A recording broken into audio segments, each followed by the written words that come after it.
Hello. Okay, तो हमारा next topic है classical theory of electron. Electron की क्लासिकल थ्योरी से हम थोड़ा सा सीख लेंगे। This is the just basic terms. Classical theory हमें क्या बताती है? क्लासिकल थ्योरी जो थी, it was based upon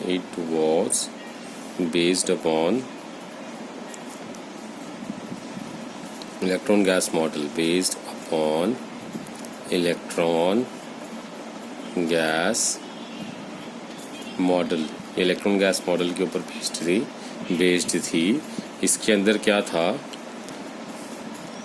this model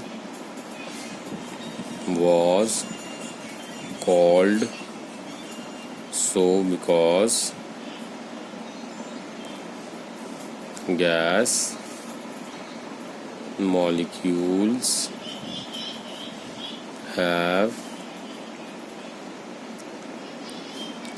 a random motion, but if we apply pressure, then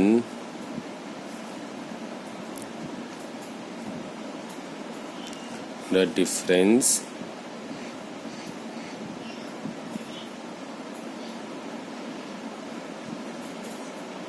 between random motion, क्योंकि हमें ये पता है इसको मॉडल को गैस मॉडल क्यों बोलते हैं हम, ये आपका क्वेश्चन का आंसर कर रहे हैं। बिकॉज गैस मॉलिक्यूल्स जो होते हैं उसके अंदर होता है रैंडम मोशन, बट अगर हम अप्लाई करते हैं pressure, then pressure difference, then जो हमारे पास मॉलिक्यूल्स होते हैं, molecules will move from higher pressure to lower pressure। तो हमारे पास हायर प्रेशर से लोअर प्रेशर की तरफ मूव करते हैं पार्टिकल्स, गैस पार्टिकल्स या गैस मॉलिक्यूल्स हम बोल सकते हैं। तो इसलिए ये जो कॉन्सेप्ट है इलेक्ट्रॉन के अंदर भी ऐसा ही होता है, क्योंकि जो गैस पार्टिकल्स हैं अगर उसको प्रेशर लगाओ, एक हमने ट्यूब ली, ट्यूब के अंदर हमने गैस पार्टिकल्स को रखा, तो अगर एक लेफ्ट राइट से एक साइड हाई प्रेशर से लोअर, दूसरी तरफ लोअर प्रेशर की तरफ अगर गैस को प्रेशर अप्लाई करेंगे तो गैस पार्टिकल्स जो होंगे वो रैंडम मोशन करेंगे, और वो हम बोल सकते हैं वो particles due to the variation in pressure अब एक टर्मिनल से दूसरे टर्मिनल की तरफ ट्रैवल करेंगे। Going by the same procedure, अगर हम इस कॉन्सेप्ट को जोड़ें क्लासिकल थ्योरी ऑफ इलेक्ट्रॉन्स में अंदर भी यही होता है कि एक तरफ हायर पोटेंशियल, दूसरी तरफ लोअर पोटेंशियल। जब पोटेंशियल डिफरेंस क्रिएट किया जाता है तो इलेक्ट्रॉन्स जो हैं हायर पोटेंशियल से लोअर पोटेंशियल की तरफ ट्रैवल करते हैं। तो यही कॉन्सेप्ट जो है इसके अंदर लगता है। दैट्स वाई इसको हमने गैस मॉडल से रिलेट करा। Similarly in electron gas model, when the potential difference is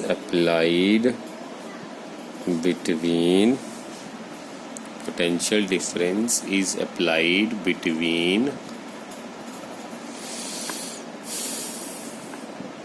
two terminals, between two terminals of a conductor,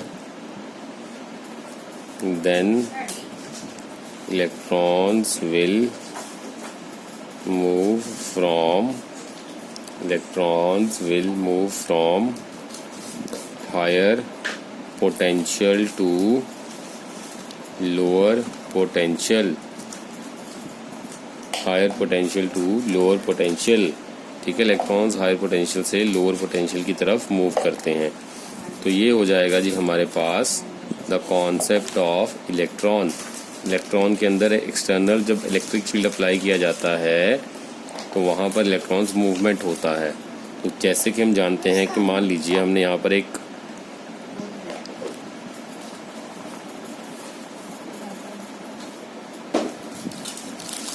we have taken, let us say here, conductor, and we have applied external electric field to the conductor, external electric field to the conductor in the given direction। तो हमने यहाँ पे देखा electric field में लगाया left से right की तरफ, ये टर्मिनल पे नेगेटिव, ये टर्मिनल पे पॉजिटिव। इलेक्ट्रॉन्स का मूवमेंट इस तरफ होगा, पॉजिटिव चार्जेस का मूवमेंट इस तरफ होगा। So as we know in electrostatics में हमने क्या पढ़ा था, इलेक्ट्रोस्टैटिक्स में हमने ये पढ़ा था that inside a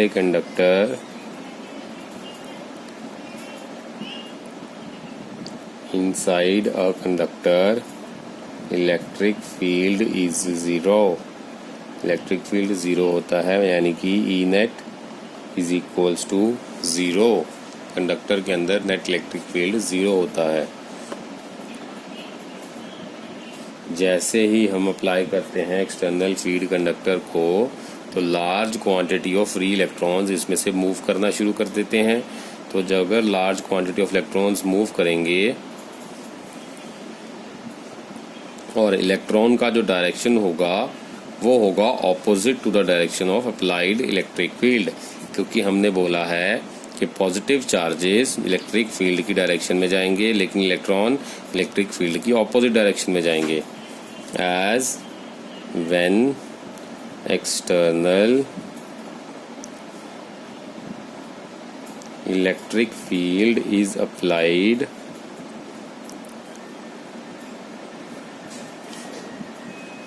across the conductor,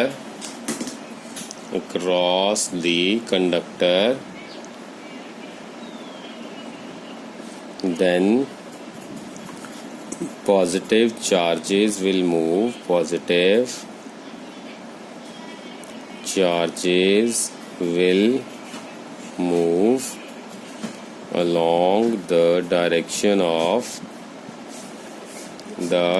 positive charges will move along the direction of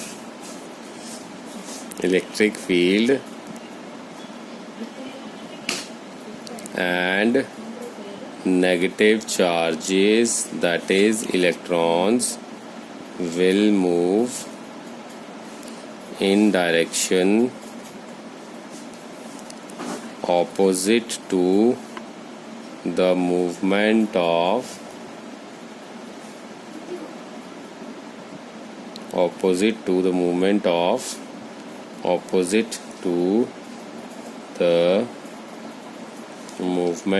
electrons, opposite to the movement of electric field। मतलब ये हुआ कि नेगेटिव जो इलेक्ट्रॉन हैं ये मूव कर रहे हैं opposite to E, and positive charges they moves in the direction of E.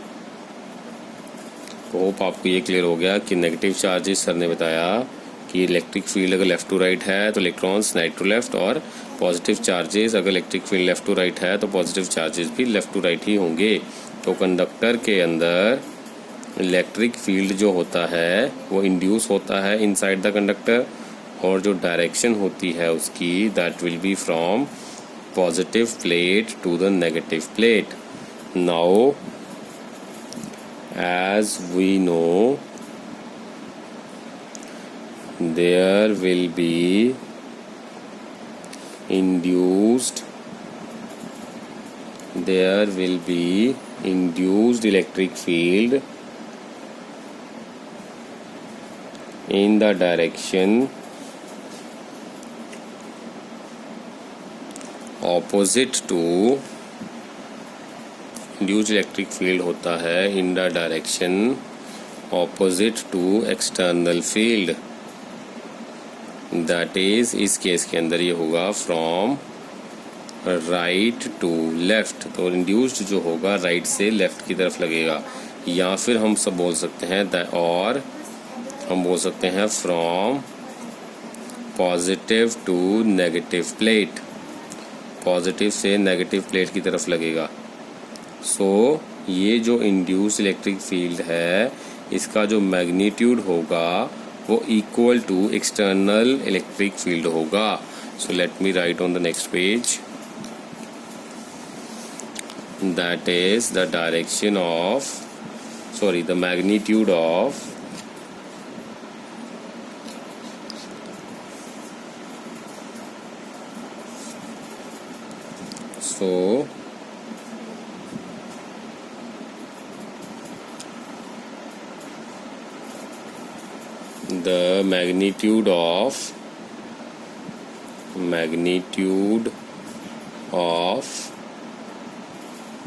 the magnitude of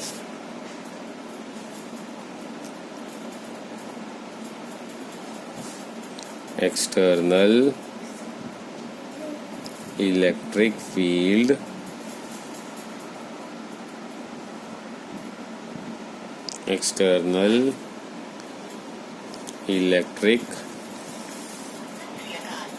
field is equal in magnitude to the induced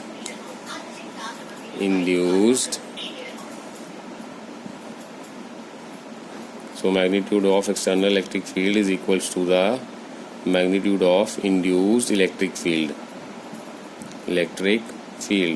जो इंड्यूस हो रहा है उसके मैग्नीट्यूड के इक्वल होगा, बट ऑपोजिट इन डायरेक्शन,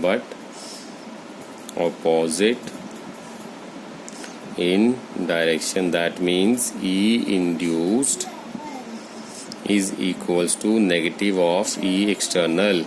अगर external electric field left से right है तो इंड्यूस्ड इलेक्ट्रिक फील्ड राइट से लेफ्ट होगा, इसलिए एक के साथ नेगेटिव साइन लगाया हमने, विच इज़ इंडिकेटिंग दैट इसकी वैल्यू अपोजिट टू होगी।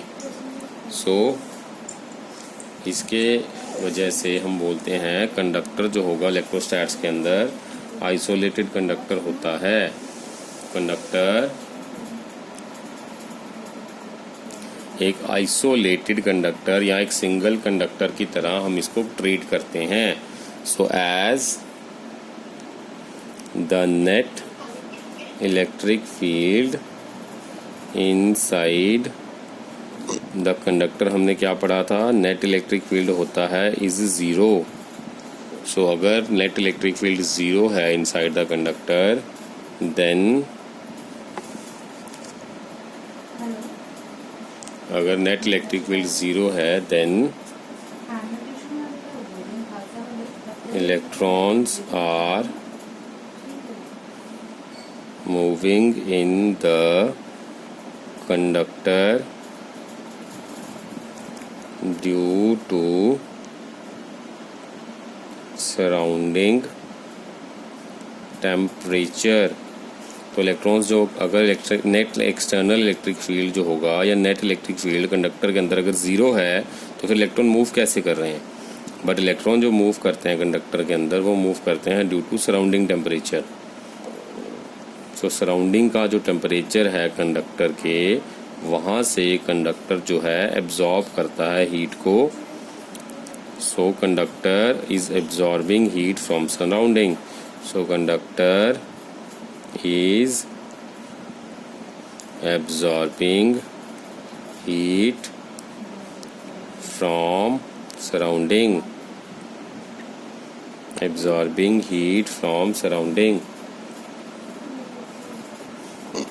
and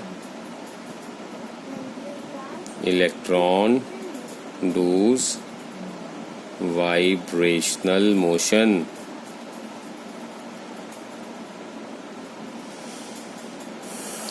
So in the absence of electric field, electrons still moves inside the conductor,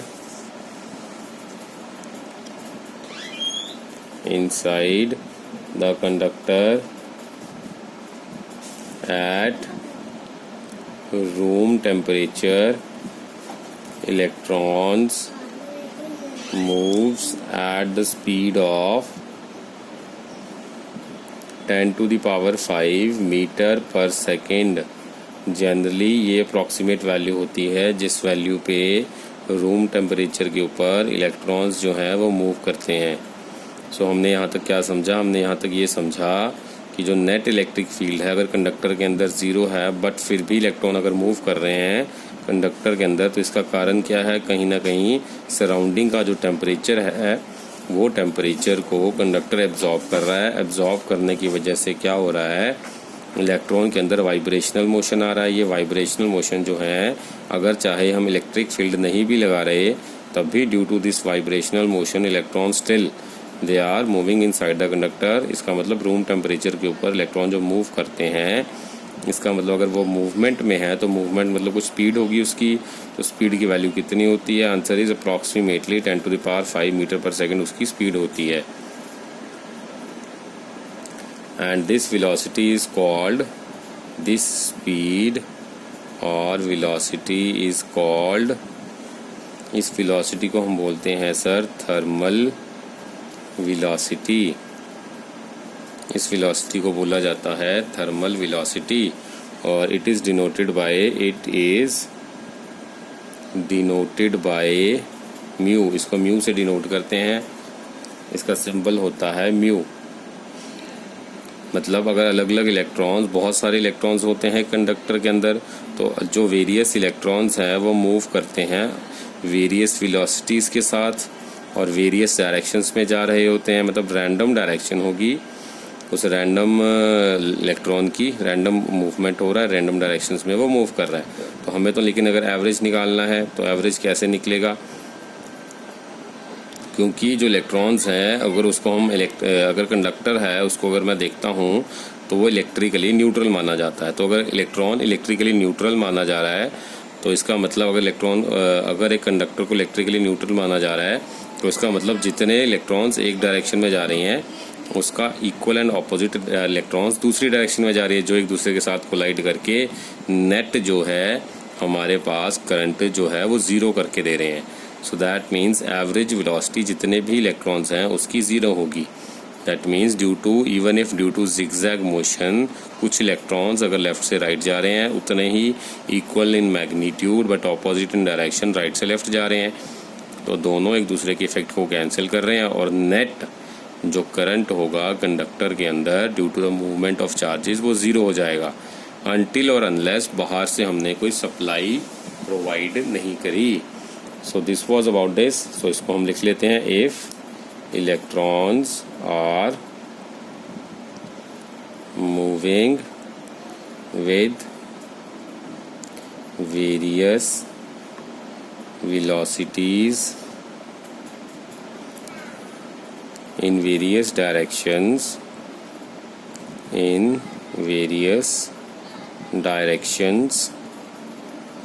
that is random direction, you can say random directions, then we can assume that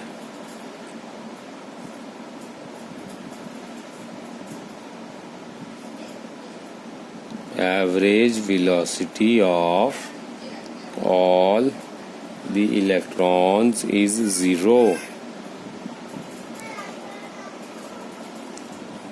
That means mu average is equals to mu1 plus mu2 plus mu3 up to mu n upon n is equals to zero. ये जो हमने expression लिखा, ये expression हमें क्या signify कर रहा है?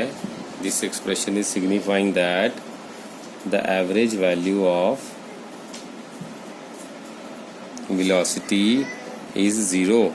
Average velocity इसकी 0 है.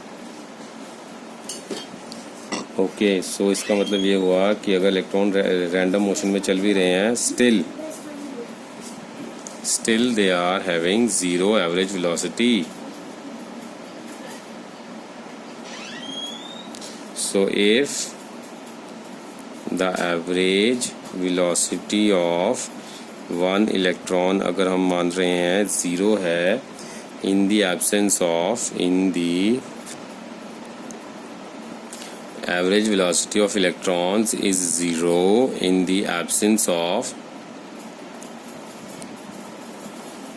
net electric field. Net electric field because at any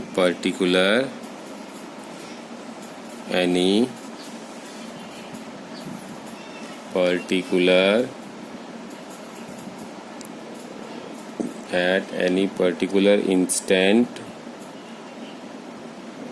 electron is moving in one direction and at other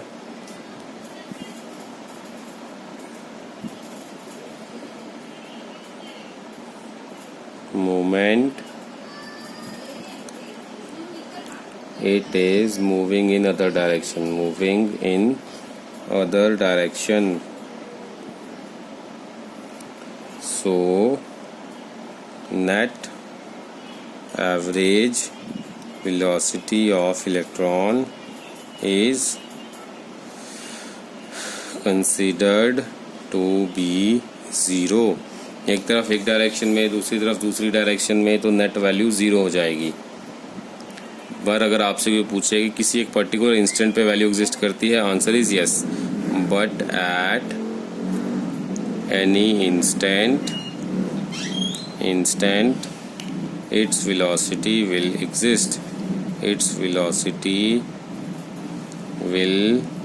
exist. मतलब पर्टिकुलर किसी इंस्टेंट के ऊपर इसकी वेलोसिटी जो है वो एग्जिस्ट करती है. ओके.